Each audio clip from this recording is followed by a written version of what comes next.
Welcome.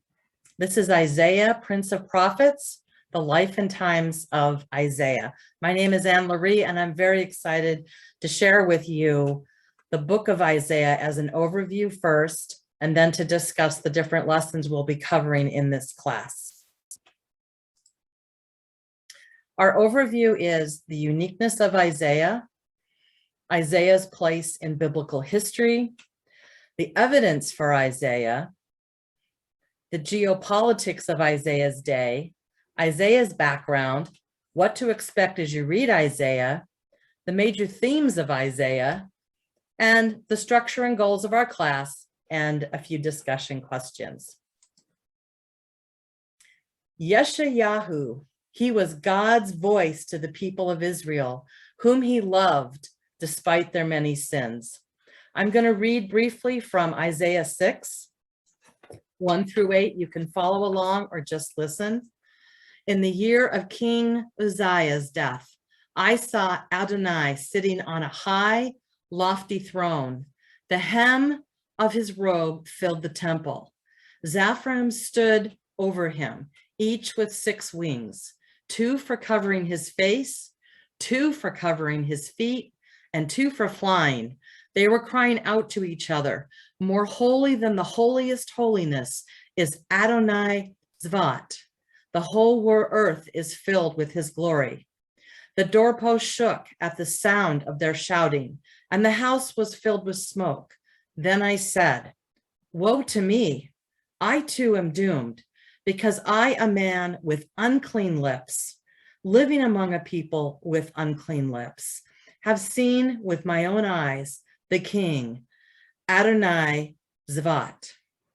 One of the seraphim flew to me with a glowing coal in his hand, which he had taken with tongs from the altar.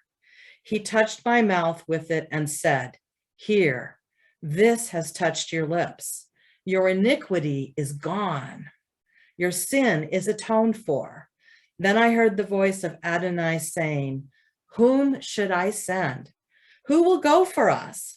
I answered, here, I'm here, send me. He said, go and tell this people. The name comes from the phrase Yeshayahu, meaning God saves. One of the most dynamic prophets in the Bible, whose visions and prophecies spoke of people and events in the present, the near future, and in the distant future. In the 8th century BC, he predicted not 1, but 2 Assyrian invasions. In 732 and 721, respectively, they brought Aram and then the northern kingdom of Israel into captivity. Accurately, he predicted the destruction of the southern kingdom of Judah by the Babylonians, who demolished the temple, ending the Jews' sacrificial system for the atonement of sin, and brought the nobility, the upper class, and the craftsmen and priesthood into captivity in 586 BC. He prophesied that Cyrus II would unite the Medes and Persia and conquer the Babylonians and open a door for the remnant of God's people to return to Jerusalem and rebuild it in 538 BC. He foretold the coming of the Messiah, both a king of kings and a suffering servant, and no other prophet spoke so clearly about him. The apostles and the first century disciples used Isaiah to convert both Jews and Gentiles.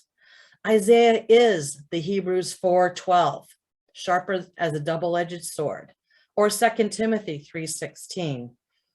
The word is useful for teaching, training, rebuking in righteousness, the man of God. Isaiah's place. Let's look at Isaiah's place in biblical history. First of all, let's go back at the very beginning. We have the creation, the fall of man, Noah and the flood. That's beyond 5000 BC and is covered in Genesis 1 through 8. About 3000 BC is the beginning of idolatry, the Tower of Babel. And then we have the patriarchy about 2000 BC. and we have Abraham, Isaac, Jacob, the 12 tribes. 1600 BC is the bondage, the 400 years in Egypt, Moses, Passover, the Exodus. And 1400 BC, the conquest, 40 years in the desert, the promised land. And then 1000 BC, we're more familiar probably with Saul, David, and Solomon, and it's the United Kingdom. And down to 800 BC, which is Isaiah's time, the divided kingdom. The northern kingdom with 10 tribes splits from the southern kingdom with 2 tribes, and the emergence of the prophets. 600 BC, we have the exile, the destruction of Jerusalem, and 70 years in Babylon. 500 BC, we have the restoration, return of the remnant from Babylon, the end of idolatry, a renewed hope. And in 400 BC, to the time of Jesus, God is silent.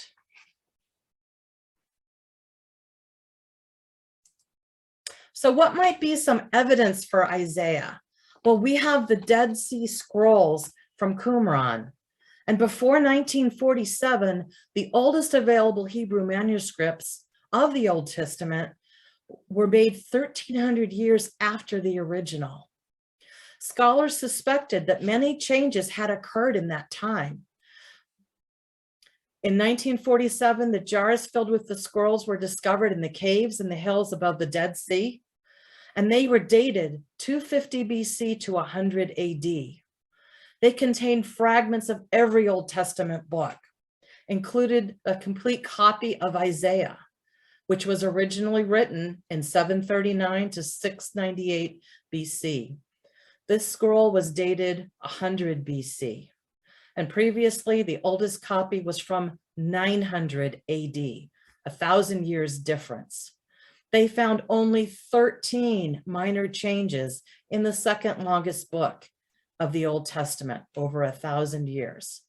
And we can conclude that the book of Isaiah has been accurately transmitted to us. Isaiah's prophecies about the kingdom and nations and Jesus were not written after the fact. They were before the fact.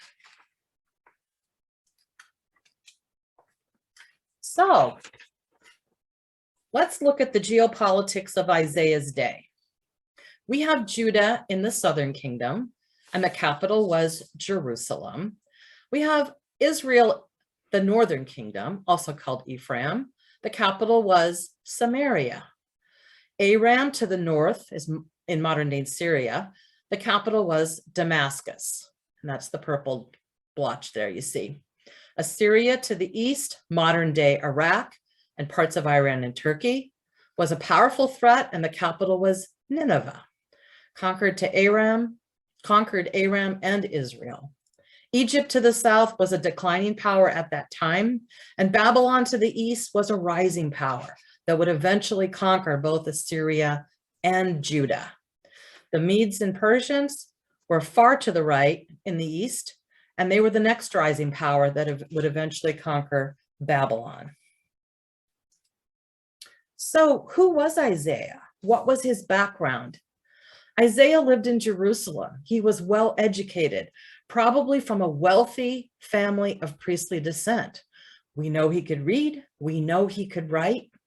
He was married to a prophetess, as stated in Isaiah 8:3, and had 2 sons to whom he gave symbolic names. He accepted his commission from God, as I just read, as recorded in Isaiah 6:8. Here am I, send me. Had access to the royal court, serving as an advisor to 4 kings, Uzziah, Jotham, Ahaz, and Hezekiah. His prophetic ministry spanned from the year that Uzziah died in 739 BC until his death. And Jewish tradition holds in the Talmud that Hezekiah's son Manasseh had him sawed in 2 in 698 BC, which is indirectly mentioned in our Faith Hall of Fame in Hebrews chapter 11, verse 37. He had disciples who may have continued his ministry. And one of the most amazing things I find about Isaiah is that his boldness and conviction and how he needed to tell his kings, his employer, his royal God, really, at the time, that they were wrong. And he put his relationships on the line with his messages. So what can you expect when you read Isaiah? Well, there are 3 time frames of Isaiah's prophecies. We have his immediate ministry, 740 to 700 BC. We have his near future, next 100 years, and then we have the distant future, 700 years to the time of Christ. And we have topics that oscillate among the sins of the kings and nations, God's judgment and grace, the coming Messiah, social justice, God's kingdom, and the message that will go out to all the nations, drawing them to God. Isaiah is a real mixture of historical narratives, prophecy, poetry, and prose. He alternates from a clear narrative of something that has happened or will happen, then changes to a poetic form of something that might seem unrelated, something like a vanilla and chocolate swirl ice cream cone. That's how I look at it. And there might be a woe section that typically comes after a direct prophecy as a reminder of why God is so angry or of something that might happen. Yet along with the bad news, God is giving hope, because after all that the Jewish people have done, he will give his faithful remnant a second chance and fulfill all of his covenant promises, including the Messiah and his kingdom. These writings are similar to our poetic writings today with imagery and parallelism. There are 4 major themes in Isaiah. There's a message of messianic hope to God's people, a hope of Messiah who would be a king, a servant, and a conqueror, hope of an indestructible kingdom, even as their nation is conquered, hope of forgiveness of sins, even as they've lost their temple and their priesthood, and really their relationship with God, as that was what defined their relationship with God. Jerusalem, the holy city, Zion, mountain of the Lord, they're all metaphors for the Jewish nation, for Israel, all of God's people near and far, and the fulfillment of God's kingdom. Then there is the Holy One of Israel. Holiness appears more often in Isaiah than any other book. Holiness and salvation, holiness and judgment. And fourth, the response of God's people throughout history. And here we have 2 examples. We have King Ahaz from 735 to 720 BC. When he was threatened by Assyria, Ahaz sought protection from the other nations instead of from God. He sought out alliances. Isaiah challenged him, if you do not stand firmly, you will not stand at all. Unfortunately, he did not stand. Then we have Hezekiah, who was faithful, and he prayed, and God healed him from a lethal illness. He prayed again as Sennacherib awaited at the gates of Jerusalem, mocking his people with a vast army at the city gates. And he didn't give in to intimidation or fear. God sent an angel that night that killed 185,000 Assyrian soldiers, that sent Sennacherib running back to Assyria. And a few years later, his sons ended up killing him in their idolatrous temple.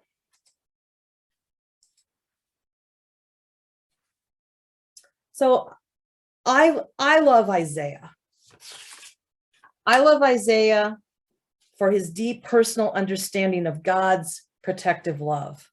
And we see that best in Isaiah 40 and 41, where he says, we will run and not grow weary, we will walk and not be faint, and those who trust in him will renew their strength. I say it in Isaiah 41, when he says, I will support you with my victorious right hand. Isaiah is an upward call to think less about me and more about God's plan for the world, its needs, and struggles and pain. And if I say, here am I, send me, where will that lead? And to me, that is my goal. Here am I, God, send me. Where does God want me to go or stay? The structure of our class is not going to be a chapter by chapter study of the book or a survey of the many theories and authorships of theology, of which there are very, very many. Rather, we will explore the important lessons spelled out in this book and the amazing prophecies of Isaiah to a people God had chosen, but whom had broken his heart. In addition to this introduction, we will cover 5 topics. We will top the first one. Isaiah directed God's people back to his holiness and righteousness. Time and time again, Isaiah reached out to a nation in political, economic, and spiritual turmoil. He called its kings to put their trust in him and not in alliances with foreign powers. In Isaiah 6:3, as I read earlier, more holy than the holiest holiness is Lord God Almighty, Adonai Savat. The whole earth is filled with his glory. Secondly, he preached about social justice and God's judgment and grace. God's kind of social justice, not the justice we see in courts of men or culture that must be proved or defended. In Isaiah 42, verse 1, I will put my spirit on him and he will bring justice to the nations. 3, Isaiah predicted the coming of the Messiah, the promised shoot from Jesse. In Isaiah 9:5, for a child is born to us, a son is given to us, and the government is on his shoulder. And is called his name, Wonderful Counselor, the Mighty, the God Mighty, the Everlasting Father, Prince of Peace.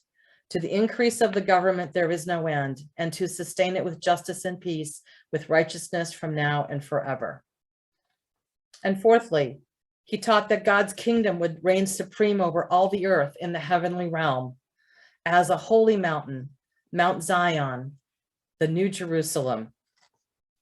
In Isaiah 56, verse 7, I will bring them to my holy mountain and make them joyful in my house of prayer. And in Isaiah 57:13, whoever takes refuge in me will possess the land and inherit my holy mountain.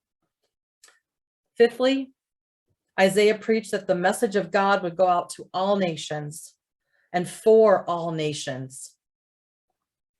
In Isaiah 6:8 that I read earlier as well, here am I, send me. Isaiah responds to God's question of whom shall I send? And Isaiah 66 at the other end of the book, verses 19 through 20, a time is coming when I will gather all nations and languages. I will give a sign. I will send people to Tarsus. That's the hometown of the Apostle Paul, to Greece, to all distant lands and shores. They will proclaim my glory in these nations, and all the kinsmen out of these nations to Jerusalem as an offering to Adonai on my holy mountain. And this was fulfilled in the 1st century, and it's continuing to be fulfilled today through you and me. Well, we welcome you to join us on a journey that is going to increase your faith and inspire you with God's word, increase your understanding of issues of great importance of today, such as social justice, judgment, grace, world evangelism. And we hope that you are amazed as we are at how God used Isaiah to deliver his word and bring hope to the nations. Thank you so much for joining our class. I have a few questions for you. What about the prophet Isaiah most impresses you? And in what ways do you hope to grow and change as a result of this class? Thank you very much.